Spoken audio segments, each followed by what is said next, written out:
welcome to the CERAWeek conversation brought to you by IHS Markit. My name is Julian Jansen and I'm a Senior Manager in the IHS Markit Clean Energy Technology and Renewables Division, where I lead our global energy storage research.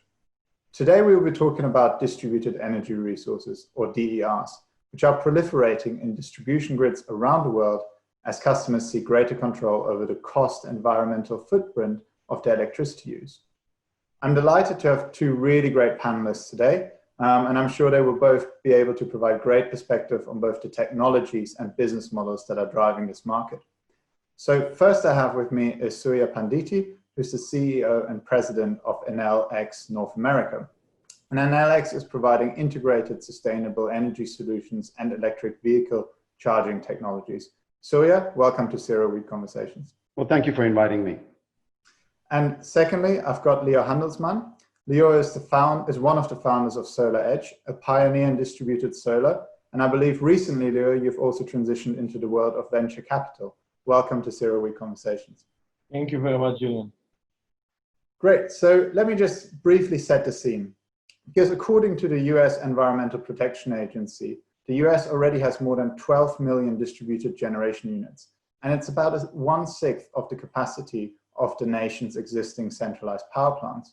So distributed energy resources, which includes anything from solar PV, battery energy storage, electric vehicles, responsive loads, but also more traditional generation resources such as combined heat and power and fuel cells, are really rapidly seeing uptake. And it's really challenging the way our energy system works and the way that customers use and generate electricity. On top of that, we're seeing extreme weather events, natural disasters, and cyber intrusions that have brought the value of resiliency to the forefront of both customers, but also utilities' minds. And as we're seeing that widespread adoption, utilities are facing new challenges and opportunities that have the potential to transform the way the distribution grid is managed. So I'm really excited to be discussing with both of you really what this means and how this space is changing. So maybe to kick off, Leo, SolarEdge was one of the pioneers in distributed solar, but has recently acquired companies in the UPS, powertrain, and battery manufacturing space. So can you tell us a little bit more, what do distributed energy resources mean to you, and what are your key priorities in the space today? Sure. So you're very right. The distributed energy resources started with the local generation, mostly of renewables like wind and solar, but it is expanding literally as every year we see new models of consuming and generating energy locally. So naturally, the addition of storage is one of the biggest changes, as the ability to store energy became economic with the decline of lithium-ion batteries, the decline in the cost of lithium-ion batteries. The integration of solar plus storage and other energy sources with storage allows for a more sophisticated mode of distributed energy resources. So naturally, we're expanding there, both in technology and software to manage such sites, and also with the ability to provide the storage capability itself. But it moves on to the next level where the more EVs we have on our network, EVs are becoming part of our network. They will be a major load. They will also be a major part of the solution also, because EVs are basically storage units that can move around with you. You will be able basically to move around with your energy. And EVs at some point will be able to participate in the overall distributed energy game by becoming moving batteries that can discharge and consume energy basically at will.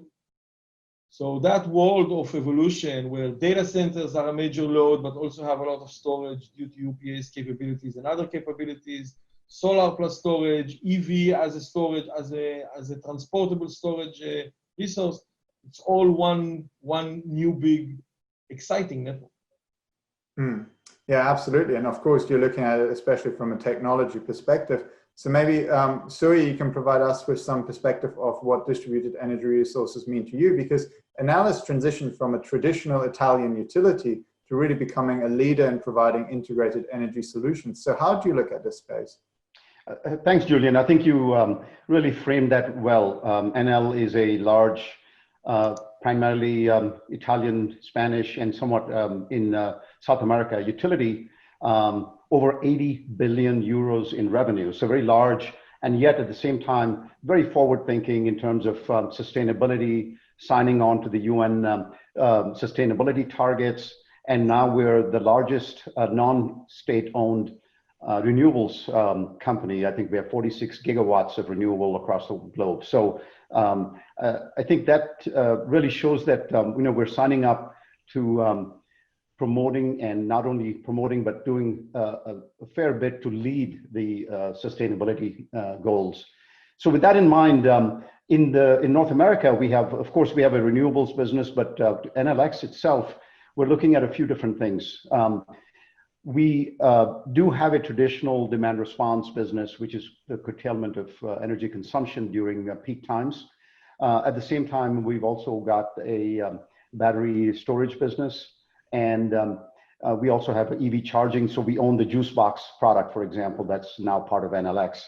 But bringing all this together, to your question, I think what we see is the opportunity both to address the concerns around resiliency, around the ability for the local availability of energy and capacity, and allow utilities not to have to build out and invest in very significant, expensive assets. And so we can talk more about some of the examples.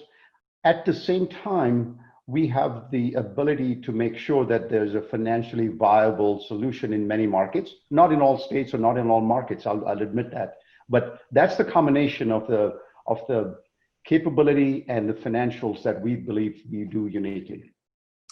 Yeah, absolutely. I think it's a really kind of good scene setter from both your perspective, because I think what we're seeing is this coming together of different assets and different resources, and customers more and more looking at solutions rather than just a specific product or a specific technology. I think before we get into that a little bit more, I do want to, at a high level, understand what the impact of COVID-19 has been on this market and the space, because unfortunately, I think at this time, we cannot have any of these conversations without mentioning COVID-19. So maybe straight back to you, Surya. I mean, are you seeing COVID-19 and the pandemic impacting customer adoption and utility adoption of distributed energy resources? So three things. Number one is clearly there were some issues with accessing sites, especially early on, as people were trying to figure out what is the right protocol. Most of that now is behind us, but we did see access issues. Second thing is the loads themselves. Patterns have changed, where New York City, for example, went from being a very highly utilized system to seeing loads drop there, but then they moved outside as well. So we've seen that kind of pattern change. And I think Lior was talking about EVs. We've certainly seen people not driving as much and not buying new EVs. I think that's also picking up. And then the third thing is, interestingly, as things started to open up, we're seeing the desire of many companies to more aggressively make sure that their production is picking up and that they're able to still not only gear up for 2021, but also make up, if they can, some of the lost time in 2020. So I think those are the dynamics. And of course, we all are looking to see what the new normal will be. But as we start to open up, I do think that we're seeing these things start to become a reality in terms of our third and fourth quarters. Absolutely. And maybe similar to you, Leo, I mean, are you seeing a significant change both for residential and commercial customers in terms of the uptake of distributed energy resources during this time? So first of all, COVID definitely showed many companies and many people the need for resilience. It showed the need for resilience on a personal level, right? So people seemed like they wanted to stock up on basic goods. They also wanted to see how energy independent they are. So we definitely see an uptick in demand for home backup solutions, home energy storage solutions. We see the same trend also in commercial sites, where people want to be more self-sufficient and less dependent on the grid. It also showed countries and officials the need for more resilience and flexibility in the grid. Exactly as already mentioned, the entire consumption curve changed, right? So we all keep talking about the duck curve, but the entire consumption curve changed because people are now at home, less offices are being utilized, less driving of EVs. And whenever you're trying to manage the grid, many grid operators saw the need for higher flexibility. And higher flexibility can be better achieved with distributed generation and distributed storage. So there is a change, there is an increase in demand. With that comes the fact that with lockdowns, with some companies being more focused on cash and less focused on investing now in the future, there is also some slowdown, especially in the availability of cash for capex investment. So there's a short-term effect and a longer-term effect. I'm sure that in the long term, people see the need. The short-term might be challenging in some regions or some markets. Yeah, absolutely. And I think you raised a really important point there with resilience, because I think even before COVID-19, you know, if we look back at last year, we had wildfires in California, which led to public safety shutoffs, especially in Northern California. With bushfires in Australia, we're seeing more and more natural disasters, hurricanes, etc., which is really raising the issue of resilience both to the utility and the customer, and brings that to the forefront. So maybe, Surya, beyond COVID-19, to what extent do you see resiliency concerns playing a crucial role in the uptake of DERs? And yeah, how do customers react to that? Yeah, I think that what we find is resiliency is definitely a motivator, especially in the areas that you mentioned, some of the places that have been hit by wildfires or natural disasters. And at the same time, I want to again come back to the question of financials. What we find is that it's difficult to put a value on resiliency. And in some cases, there is that motivation because of the criticality of that particular production requirement or whatever the company's business might be. And at the same time, we see that the CFO wants to make sure that he or she sees the economics pencil as well. And so that's the combination that, again, I think becomes an important factor, and the ability to make sure that as they look at different solutions, and your earlier point, Julian, it is a solution. It's not just a standalone unit. It's a system and it's a solution. As they start to look at that, they do factor in that the system can participate in the right kind of either incentives or revenue streams that would make it more palatable from an investment perspective. Yeah, absolutely. And Leo, do you have any thoughts on how you should value resiliency? I mean, you've brought in lots of distributed solar across the world. You've acquired a battery storage company. So how do customers value resiliency, and how can you as a supplier play a role in getting them to understand the value that resiliency brings? So obviously it is easier to value resiliency in a commercial system than in a residential system, because everything is more calculated and measurable in a commercial business.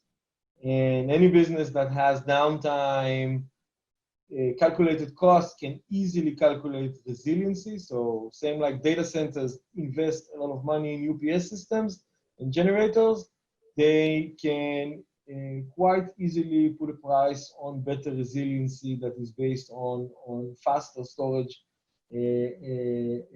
solutions. The more you move away from a very calculated business to the home environment, when it is harder to put a price on resiliency, and it is more emotion-based decision.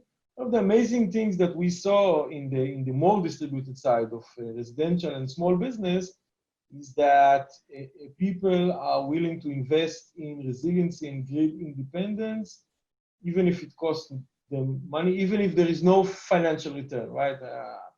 So yes, there is more emotion involved the more you move away from a well-calculated business to a more home environment. But I must say that there is a lot of openness and a lot of demand for such products. Yeah, absolutely. And I think we've touched upon really well there on the different drivers that are at least behind the customer decision-making. Of course, resilience is one of them, but also very clearly financial considerations, especially in the commercial industrial space, independence and being more sustainable, the other two core factors within the uptake. But I think what's quite unique with DERs is that they don't just provide value to the customer, but they also, in many cases, can provide value to the utility or the grid. And Leo, you already mentioned the terminology of flexibility, which is obviously becoming more and more important as we transition our energy system towards more renewables.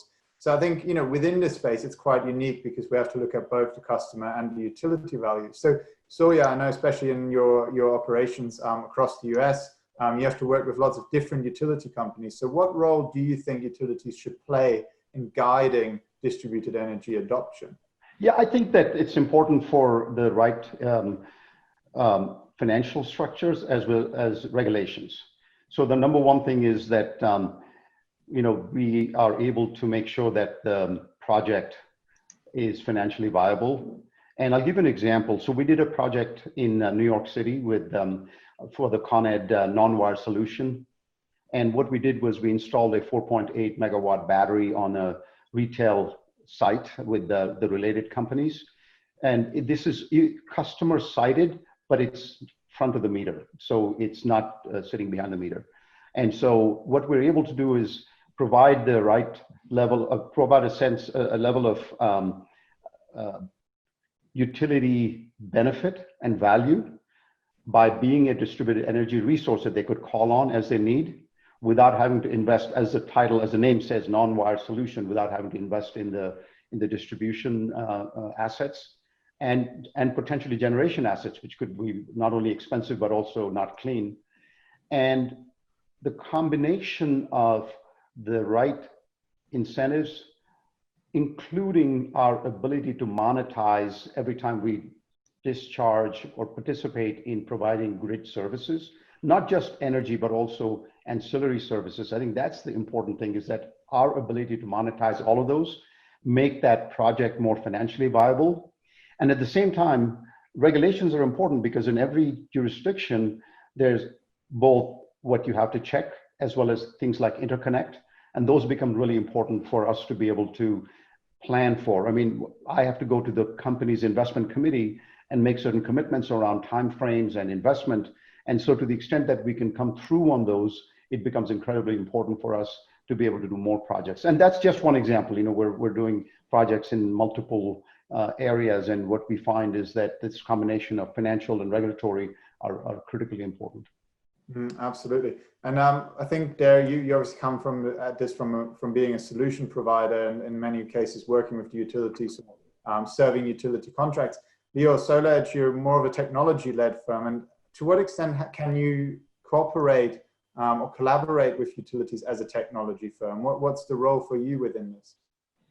So obviously, since we have so many assets, we don't own them, but we have the technological, we are the technological backbone of so many distributed energy systems. We developed this tool, which is basically a cloud solution, which allows the aggregation of multiple systems into a virtual power plant. And that product is actually something that is used by many grid operators and utilities. It can bring value if you're an energy distributor. It can bring value if you're a network operator or a DNO or a TNO. And it can bring value if you're a fleet operator that wants to offer your entire fleet as a flexibility resource to some other market player. and it can control storage, solar, EV, even home automation devices. And with that tool, we have a large number of utilities and network operators around the world that is leveraging that tool in order to create various virtual power plant solutions, either for frequency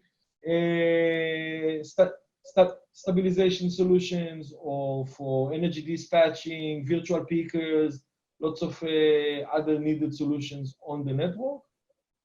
It's very exciting. A lot of the projects are early stage or pilot stage, but to see how this, we started working on this because we felt that we have to bring solutions to the market in order to allow the continuous growth of solar and renewable energy. Without this, solar would be capped at some level, because at a higher level, distributed energy would just cause grid instability. So for us, it was, even before it was a product to sell and a source of revenue, was a way to enable the distributed energy market to continue to grow. And it is exciting to see the adoption of such solutions that shows me that solar can be a dominant power source in the future grid. Of course, and undoubtedly software and intelligent management of these resources is absolutely pivotal to drive both their adoption, but also to help integrate large-scale renewables across the grid. But of course, innovation within the space is not just about technology, it's also about your business model. And I know there's been lots of different approaches in the market. And I'd be quite interested to hear from you, Surya. I mean, what business model do you see as likely going to be the prevalent business model in order to deploy those different technologies and provide holistic solutions? And what role does digitalization and intelligent management of those resources play within that? So from a business model perspective, we see many different models, and these are early days, so people are experimenting in many ways. So far, in our case, we're not a solar developer, but we will work with solar developers. And what we do is we do the storage systems, or the combined solar plus storage, as the case may be. And we do everything from spot sales. Basically, we're selling the system and then managing from that point on to where we make the investment completely, and then we monetize, as I mentioned earlier, and get a share of that revenue as a way to get a return on the investment. So different models where we might manage in both cases. And sometimes we find third parties who want to invest in those assets as well. So it's a combination. But I think the point you made about the technology plus know-how plus the business model, I think that coming together is critically important. So if I look at what we do, we have software that optimizes the battery, in the case of the battery system. And we also have software that intelligently participates in the available services at the retail level or at the wholesale level. And I think that's important, that the utilities work with the system operators to make sure that there's a transparency and visibility across both the centralized as well as the distributed resources. And when you get to that point, it's an incredibly powerful way of making sure that the investments are both available and can be justified.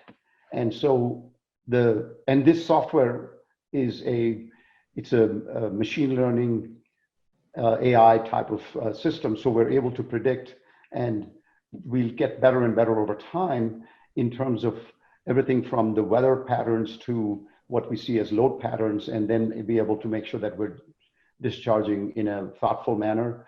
And today, we participate, as I mentioned, in many different markets, both with the more behind the meter, or as I mentioned, the smaller front of the meter systems, and at the same time also with the EV charging units. So today we are already participating in utility services for demand response in California with our JuiceBox, which is currently a residential product. As we take it into more commercial and public charging infrastructure, we're able to use software and the cloud, as Leo was mentioning, to be able to participate in utility services or in system resiliency opportunities.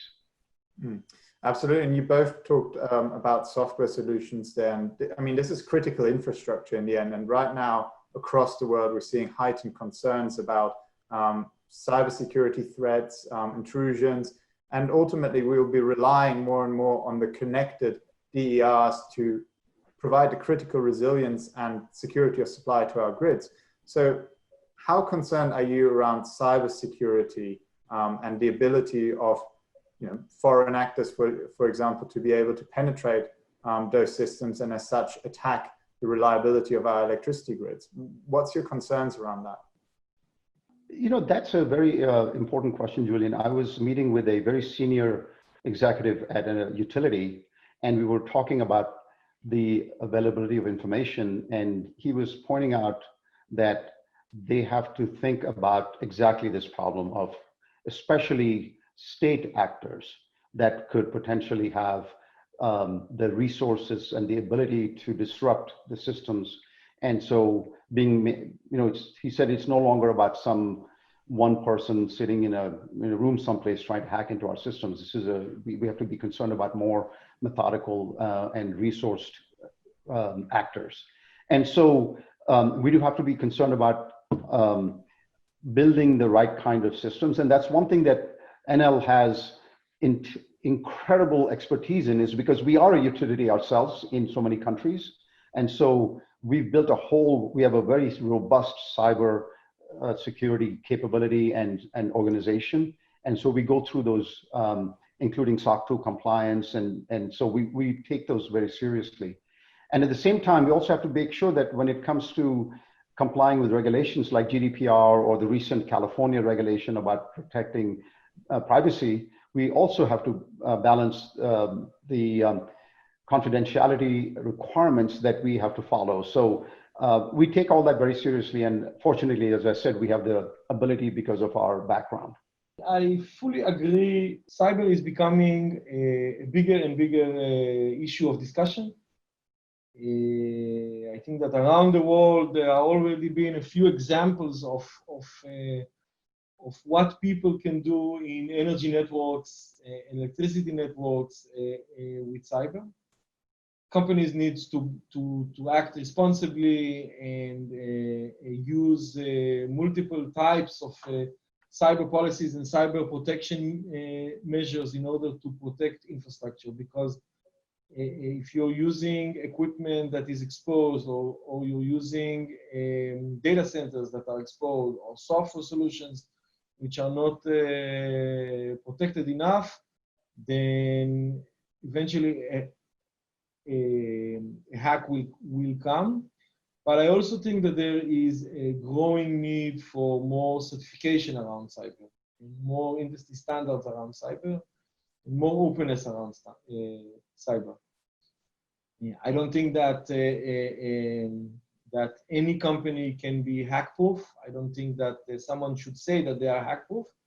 But I do think that there needs to be more transparency in what companies actually do in terms of cyber protection. We, for example, have this policy and process where we open our systems to ethical hackers. We pay ethical hackers to try and hack our systems. We learn a lot from these attempts, and we actually publish some of the results. So transparency is one thing. The other thing is that the industry needs standards and standardization and industry standards and regulations. Same like we have regulations and standards for safety, we need to have regulations and standards for cyber protection. Only then it will be really possible to differentiate between companies that say and companies that do. Even companies that do are not bulletproof, but at least when you have a standard means of measuring, you have the ability to drive the cyber policy forward and not just stay in one place. Absolutely, and maybe to kind of wrap things up, because this was a really crucial topic, but I think not just around cybersecurity, but as Surya mentioned, around the whole distributed energy resource environment, it's all about building the right kind of system. And I think I'd be interested to just understand, because you both have got a lot of experience from across different regions and in the early stages really of the uptake of distributed energy resources, because let's face it, they're here to stay, and the uptake will only grow as we decarbonize further and the energy transition continues. So to finish things off, I'd be interested to understand from both of you what lessons can be drawn from regions where distributed energy resource penetration is already significant, and maybe starting with you, Lior, and then we'll pass over to Surya. Sure. So obviously, distributed energy resources are more proliferated now in Europe. You can see countries like Germany, where there are days where you have 100% of the electricity in the grid coming from distributed energy resources. I think that other than excellent consumer understanding, both on the commercial side, utility side, residential side, where people really understand the value of distributed energy resources, which is something that is wonderful to see. There is also a lot of work on the network management side of things, where the network, where the people that are responsible for the network management think ahead and introduce standards both in communication and in cyber, by the way, and also in balancing solutions and economic solutions and regulation around how to bill for distributed energy resources, how to bill and charge for flexibility. And I'm really thinking ahead of the game. So you already see discussions on what will happen when we have 60% or 70%, or what will happen when we will need double the amount of flexibility in the grid, even though we are far from that point today. And that forethought that we see from governments, from utility companies, from network operators, from the entire industry, is what's driving this level of acceptance.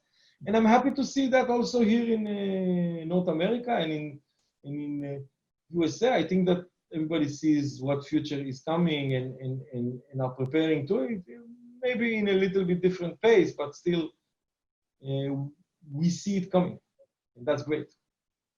You know, picking up where Lior was talking about North America, you know, one thing just to, as a backdrop, it's amazing that in the last even less than 2 years, the concept of the energy procurement manager or the sustainability lead or the procurement head being responsible for energy, that has now shifted to where, if you see some of the largest tech companies have announced about their commitment to renewables and decrease of carbon footprint at the CEO level.